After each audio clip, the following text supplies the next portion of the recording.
ഞാൻ ആദ്യമായിട്ട് ഈ രാഷ്ട്രീയത്തിലേക്ക് വന്നത്, സാധാരണ എല്ലാവരും രാഷ്ട്രീയത്തിലേക്ക് വരുന്നത് ഒന്ന് പണമുണ്ടാക്കാനാണ്, രണ്ട് സ്ഥാനമാനങ്ങൾക്ക് വേണ്ടിയിട്ടാണ്, മൂന്ന് അധികാരത്തിന് വേണ്ടിയിട്ടാണത്.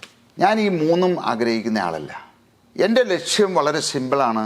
ഈ കേരളത്തെ രക്ഷപ്പെടുത്തുക, ഈ കേരളത്തിൻ്റെ പട്ടിണി മാറ്റുക, കേരളത്തെ ഇന്ത്യയിലെ ഏറ്റവും നല്ലൊരു സംസ്ഥാനമാക്കി മാറ്റുക.